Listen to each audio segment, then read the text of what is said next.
Star விஜயில் 1:30 முதல் 4 இல்லத்தரசிகளின் நேரம். GRC jewellers Kanchipuram வாடிக்கையாளர் அனைவருக்கும் இனிய புத்தாண்டு நல்வாழ்த்துக்கள். Slate today, slate tomorrow. Next phase. Next is now. நீ வந்து வெளிநாடு போயிருக்கும்போது என்னுடைய இதை நான் யார்கிட்ட போய் நான் ஃபில் பண்ணிப்பேன். எங்கள் ஹஸ்பண்டுக்கு வந்து இது அஃபேர் இருக்குது, நீங்கள் கண்டுபிடிச்சி சொல்லணும். நாங்கள் எல்லாம் எங்களுக்கு உண்டான அந்த எவிடன்ஸ் நான் கலெக்ட் பண்ணோன்னா அவங்க ஒய்ஃபை கூப்பிட்டு, இங்கே பாருங்கம்மா, அவர் எங்கேயுமே போல் உங்கள் வீட்டுக்கு பக்கத்துலேயே தான் போய்கிட்டு இருக்கிறாரு. ஃபோட்டோ காமிச்சு அவங்க ஷாக்ட். என்னது இது? அது என் ஹஸ்பண்டோட ஃப்ரெண்டோட ஒய்ஃப். அவங்களுக்கு எதாவது தேவை இருக்குது, நான் போகிறேன்னு சொல்லிகிட்டே தான் போயிருக்காரு. எனக்கு எங்கள் வீட்டுக்கார் எனக்கு வேணும். I cannot. ஏன்னா அந்த single parent will be working. எல்லாம் கேட்பாங்க, என் அம்மா வரமாட்டேங்கிறாங்க ஸ்கூலுக்கு, அப்பா வரமாட்டேங்கிறாங்கன்ற கேள்விகள் எழும். தப்பே பண்ணாத குழந்தை ஒரு குற்ற உணர்வுக்கு அந்த இடத்துல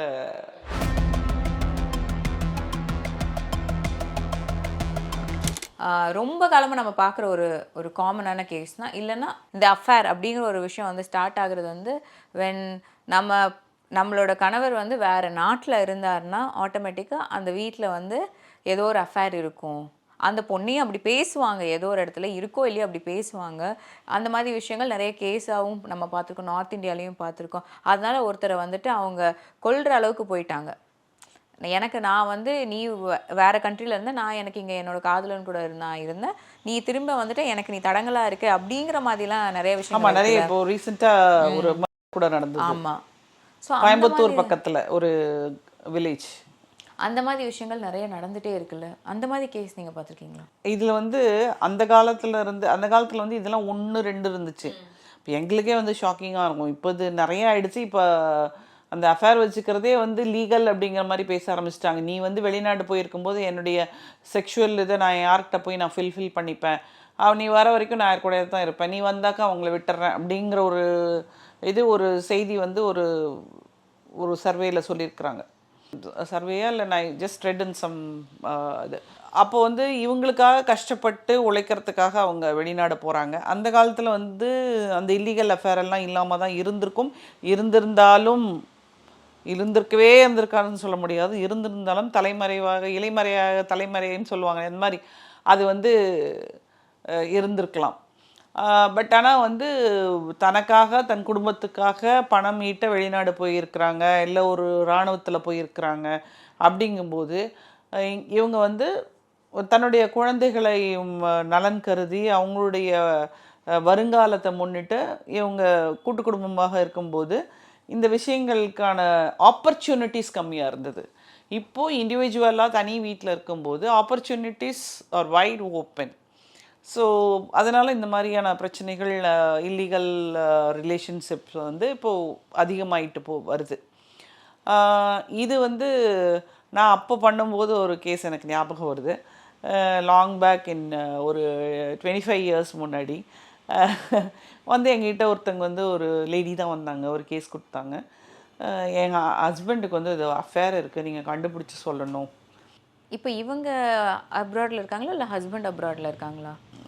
இவங்க 2 பேருமே இங்கே தான் இருக்காங்க. Okay okay okay. Husband and wife 2 பேரும் இங்கே தான் இருக்காங்க. ஒரு லேடியோட அஃபேர் இருக்குது அப்படின்னு சொல்லி எங்கிட்ட வராங்க. ஓகே, கொடுங்க, டீட்டெயில்ஸ் கொடுங்க, நம்ம பார்க்கலாம். அப்போல்லாம் வந்து மொபைல் கிடையாது, அந்த டயல் ஃபோன் தான் நம்மக்கிட்ட. சரிங்களா? அப்போ நாங்கள் ஃபாலோ பண்ணுறோம். அப்போ எங்களுக்கு ஃபாலோ பண்ணுறதுலாம் ரொம்ப ஈஸி. ஸோ இது population was very less, no CCTV cameras. நாங்கள் கேமரா வச்சுக்கிட்டே ஃபோட்டோ எடுப்போம். இப்போ நீங்கள் மொபைலில் வச்சு ஃபோட்டோ எடுத்தாலே நம்மளை உதைக்க வந்துடுவாங்க. ஸோ அந்த மாதிரி டைமில் நம்ம இந்த கேஸ் பண்ணது. இது அவர் போகிறாரு வராரு எல்லாம் பார்க்குறோம். ஒரு வீட்டுக்கு போகிறாரு, அந்த வீடியோ நம்ம ஃபாலோ பண்ணிட்டோம். அதுக்குள்ளே யார் இருக்காங்கன்னு தெரியல. அப்புறம் அதுக்குள்ளே யார் இருக்காங்கிறத நாங்கள் வந்து வெயிட் பண்ணி பார்க்க ஆரம்பித்தோம். ஒரு 15 நாள் கழித்து இவங்க 2 பேரும் ஒன்றா போகக்கூடிய ஒரு சந்தர்ப்பம் இருந்தது. அந்த சந்தர்ப்பத்தில் நாங்கள் ஃபோட்டோவும் எடுத்துட்டு நாங்கள் கேஸ் கம்ப்ளீட் பண்ணிட்டோம். யூஸ்வலாக 30 days டைம் எடுப்போம். நாங்கள் எல்லாம் எங்களுக்கு உண்டான அந்த எவிடன்ஸ் நான் கலெக்ட் பண்ணோன்னா அவங்க ஒய்ஃபை கூப்பிட்டு, இங்கே பாருங்கம்மா, அவர் எங்கேயுமே போல் உங்கள் வீட்டுக்கு பக்கத்துலேயே தான் போய்கிட்டு இருக்கிறாரு, ஒரு தெரு தள்ளி தான் இருக்கிறாங்க அவங்க அப்படின்னு. யார் அப்படின்னு ஃபோட்டோ காமிச்சு அவங்க ஷாக்ட். என்னது இது? அப்படின்னு. என்னம்மா என்ன சொல்கிறீங்க, உங்களுக்கு இவங்களை தெரியுமான்னு. நல்லா தெரியும், நாங்கள் 2 பேரும் டெய்லி பேசுவோம் அப்படின்றாங்க. என்னம்மா சொல்கிற நீ அப்படின்னு கேட்டாக்க, அது என் ஹஸ்பண்டோட ஃப்ரெண்டோட ஒய்ஃபு, அவர் அப்ராடில் இருக்கார், அவங்களுக்கு ஏதாவது தேவைன்னா நீ வந்து செஞ்சு கொடுன்னு எங்கள் ஊருக்கு போகும்போது சொல்லிட்டு போவார். அவங்களுக்கு ஏதாவது தேவை இருக்குது, நான் போகிறேன்னு சொல்லிகிட்டே தான் போயிருக்காரு. அப்படி சொன்னனாலே இவங்களுக்கு சந்தேகம் வந்திருக்காது நிறைய வந்திருக்காதுங்கிறத விட அவங்களுக்கு எப்போவுமே தேவை இருக்காதுல்ல. இவங்க ஏதோ ஒரு உள்ளுணர்வு, இவங்க ஏதோ ஒரு தப்பு பண்ணுறாருங்கிற இதில் தான் வந்து எங்ககிட்ட கொடுத்தாங்க. நிறைய வந்து எப்போவுமே ஒரு ஒய்ஃபுக்கு வந்து உள்ளுணர்வு சொல்லும், என்னுடைய கணவனுக்கு ஏதோ ஒரு ஹேபிட் வந்திருக்கு, ஒரு ட்ரிங்கிங்கோ இல்லை ட்ரக்ஸோ இல்லை ஒரு பெண்ணுடைய கான்டாக்டோ வந்திருக்குது, உள்ளுணர்வு சொல்லும், வருவாங்க. இதில் வந்து 90% தவறுதலாக இருக்கும், 10% உண்மையாக இருக்கும். அப்படி தான் நான் இந்த கேஸ் எடுத்து பார்க்க ஆரம்பித்தேன். அப்புறம் கடைசியில் பார்த்தா இவங்க சொன்னதை பார்த்தா அவங்களுக்காக ஹெல்ப் பண்ண போய் அவங்களோட இவர் கான்டாக்ட் ஆயிடுச்சு. இப்போ இது அவங்க கேட்குறாங்க, இது என்ன பண்ணுறதுன்னு எனக்கு தெரியல, எனக்கே எங்கள் வீட்டுக்காரர் எனக்கு வேணும், ஐ கேனாட் அப்படியே சரின்னு விட்டுட்டு போக முடியாது, எனக்கு குழந்தைகள் இருக்காங்க, நான் என்ன பண்ணட்டும், நீங்களே எனக்கு சொல்லுங்கள் அப்படின்னாங்க. என்னடா அது இப்படி ஒரு தர்ம சங்கடமாக இப்படி ஒரு இது நம்மக்கிட்டே அவங்க கேட்குறாங்க அப்படின்னு சொல்லிட்டு, அப்போ நான் சொன்னேன், உங்களால் வந்து இது ஒரு கொஞ்சம் பெரிய டாஸ்க்காக தான் இருக்கலாம், பட் நீங்கள் அது உங்கள் வீட்டுக்காரர் உங்களுக்கு வேணும்னு நினச்சிங்கன்னா அதை நீங்கள் தான் இம்ப்ளிமெண்ட் பண்ணணும் அப்படின்னு. நீங்கள் வந்து பக்கத்தில் இருக்கும்போது தான் அதனுடைய ஈர்ப்பு, அந்த நம்ம ஒன்றாக இருக்கிறது, அவங்களுக்கு அந்த வாய்ப்பை நம்மளே ஏற்படுத்தி கொடுத்துட்றோம். நீங்கள் இந்த ஊரை விட்டு ஏன் வெளியே ஊர் போய் செட்டில் ஆகிடக்கூடாது, உங்களுடைய வீட்டுக்காரருக்கு வேலை மாற்ற முடிஞ்சதுன்னா வேலையை மாற்றிக்கிட்டு வெளியூர் போயிடுங்க அப்படின்னு.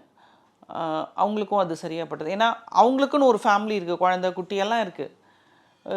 இது நடுவில் வந்த பந்தம் தானே, அவரும் எப்படியும் வந்துட்டாருனாக்கா அந்த அம்மா அவங்களோட இருந்துருவாங்க. அப்படிங்கும்போது அதை என்கிட்ட கேட்டுட்டு போனாங்க. அப்புறம் கொஞ்ச நாள் கழித்து ஃபோன் பண்ணி, நீங்கள் சொன்ன மாதிரியே வந்து நான் வந்து கொஞ்சம் நைஸாக பேசி நம்ம வெளியூர் போயிடலாம், எனக்கு இங்கே முடியல அப்படின்னு சொல்லிட்டு எங்கள் பேரண்ட்ஸ் இருக்க ஊருக்கே நான் வந்து அவரை ட்ரான்ஸ்ஃபர் வாங்க வச்சுட்டு நாங்கள் ஃபேமிலியாக போயிடுறோம், ரொம்ப தேங்க்ஸ் நீங்கள் சொன்ன அட்வைஸுக்குன்னு சொல்லிவிட்டு அவங்க இங்கேருந்து கிளம்பி போயிட்டாங்க. அங்கே போய் நல்லாவே இருந்தாங்க. இந்த ஃபேமிலி வந்து அப்புறம் நடுவுலேயும் ஒரு வாட்டி செக் பண்ண சொன்னாங்க, இவர் அவரும் இங்கே திரும்பி வந்துட்டார், அவங்க ஃபேமிலியோட இதாயிட்டாங்க. தப்பு செஞ்சுருந்தாலும் அதை தெரியாத மாதிரியே அவங்க இருந்து அவங்க குடும்பத்தை அவங்க சேஃப்டி பண்ணிட்டாங்க. ஒரு நல்ல புத்திசாலி பெண்மணின்னு நான் சொல்லுவேன்.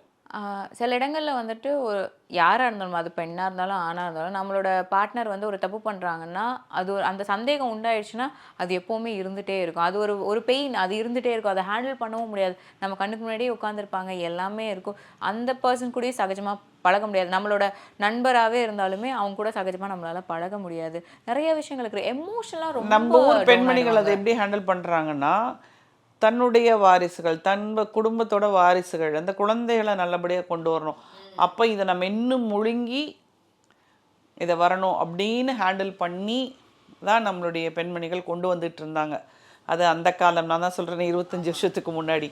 இன்றைக்கி என்ன ஆகும், இதையே நான் சொல்லியிருந்தேன்னா எனக்கு அவர் வேண்டாம் நான் போகிறேன் அப்படின்ற மாதிரி தான் இருப்பாங்க. டிவோர்ஸ் ஹேஸ் பிகம் லைக் ஒரு ஈஸி ஆப்ஷன் மாதிரி இப்போ எல்லாருக்கும். நீங்கள் வந்து ரொம்ப டாக்ஸிக்காக இருக்கிற ரிலேஷன்ஷிப்பை நம்ம ஹோல்ட் பண்ண வேண்டான்றது ஒரு பக்கம் இருந்தால், எனக்கு சின்ன சின்ன பிரச்சனைகள் தான் இருக்கும், எனக்கு செட் ஆகலைன்னு எனக்கு மைண்ட் செட் ஆகிடுச்சுன்னா அவ்வளோதான், எனக்கு அது செட் ஆகாது, அது அந்த மைண்ட் செட்லேயே அப்படியே பிரிஞ்சிருவாங்க. அதை திரும்ப வாழணும் இல்லைன்னா அதை பார்க்கணும் அப்படிங்கிற ஒரு விஷயம் இல்லை. 2 பக்கமே ஒரு பாசிட்டிவான ஒரு விஷயமும் இருக்குது, ஒரு பக்கம் சகிச்சு வாழணும்னு அவசியமும் கிடையாது, ஒரு பக்கம் சகிப்புத்தன்மை சுத்தமாக யாருக்குமே இல்லை. விட்டு கொடுத்து போகணும் அப்படிங்கிற ஒரு விஷயம் வந்து 2 பக்கமே இல்லை. பாசிட்டிவும் இருக்குது, நெகட்டிவும். இப்போ இருக்க மாற்றங்கள், கலாச்சார மாற்றங்களில் வந்து உடனே டிவோர்ஸ். குழந்தைங்க இருந்தாலும் ஓகே ரைட், நீ வச்சுக்கிறியா நான் வச்சுக்கிறேன்னா, நான் வச்சுக்கல நீ வச்சுக்கோ, decisions R mat immediately. But என்ன ஆகுதுன்னா அந்த குழந்தைங்க தான் பாதிக்கப்படுறாங்க அந்த ஹோல். ஏன்னா மற்ற குழந்தைங்க ஸ்கூலில் பேரண்ட்ஸோடு வரும்போது இவங்க சிங்கிள் பேரண்ட்டாக போவாங்க, இல்லை அந்த சிங்கிள் பேரண்ட் கூட போக முடியாது, ஏன்னா அந்த single parent will be working. நிறைய விஷயங்கள் நடக்கும், எல்லாம் கேட்பாங்க, என் அம்மா வரமாட்டேங்கிறாங்க ஸ்கூலுக்கு, அப்பா வரமாட்டேங்கிறாங்கன்ற கேள்விகள் எழும். அப்போ அந்த குழந்தைக்கு மனசில் அப்படியே ஊறி போயிடும். அது ஏதோ நம்ம வந்து அந்த தப்பே பண்ணாத குழந்தை ஒரு குற்ற உணர்வுக்கு அந்த இடத்துல உள்ளாக்கப்படுகிறது. இப்போ வந்து அவங்களே ஒத்துக்கிறாங்க. நாங்கள் 2 பேரும் நாங்கள் 2 பேருமே ப்ரொஃபஷனில் நல்லா வரணும்னா வி ஸ்டார்டட் ஒர்க்கிங் டுகெதர். அப்புறம் வந்து நாங்கள் கொஞ்சம் வளர நான் வந்து கொஞ்சம் அதிகமாக வெளியில் போகக்கூடிய டைமை வந்து இவர் யூட்டிலைஸ் பண்ணிவிட்டு வீட்டில் பல வருடங்களாக இவங்க வேலை பண்ணிட்டு இருந்திருக்காங்க. அவங்களுக்கும் ஃபேமிலி இருக்குது, அவங்க ஃபேமிலியில் இருக்கவங்களுக்கும் இவங்க 2 பேருக்கும் இல்லீகல் அஃபேர் இருக்குங்கிறது தெரியுது. அவங்க சொன்ன விஷயம், நான் என் ப்ரொஃபஷனில் நல்லா வரணும், என் பிள்ளைங்க நல்லா முன்னேறணும், 2 பேர் சேர்ந்து சம்பாரித்தா நல்ல இன்கம் வரும், நல்ல ஒரு சொசைட்டியில் நாங்கள் வந்து கொஞ்சம் நல்ல ஒரு ஸ்டேட்டஸ்க்கு வர முடியும் அப்படின்னு நினச்சி நான் வேலைக்கு போனது எனக்கே ஆப்பு வச்சிருச்சு. நான் இப்போ கம்ப்ளீட்டாக வந்து என்னோடய ப்ரொஃபஷனையே விட்டுட்டு பீக்கில் போயிட்டுருக்கேன். ப்ரொஃபஷனை விட்டுட்டு நான் வீட்டில் தான் நான் உட்கார போகிறேன். அவங்க என்னென்னா எனக்கு என் பிள்ளைங்களுக்கு நல்ல வசதியான ஒரு செட்டப் செய்யணும், நான் நல்ல வீடு கொடுக்கணும், என் பிள்ளைக்கு நல்ல இடத்துல கல்யாணம் பண்ணணும், அதுக்கு உண்டான சம்பாத்தியத்தை நான் ரெடி பண்ணணும்னு குடும்பத்துக்காக இவங்க ஓடி உழைச்சி இவங்களுடைய வாழ்க்கையை அவங்க மெதுவாக தொலைக்க ஆரம்பித்தாங்க. ஸ்டார் விஜயில் 1:30 முதல் 4 இல்லத்தரசிகளின் நேரம். ஜிஆர்சி ஜுவல்லர்ஸ் காஞ்சிபுரம் வாடிக்கையாளர் அனைவருக்கும் இனிய புத்தாண்டு நல்வாழ்த்துக்கள். Slate today, slate tomorrow. Next phase. Next is now.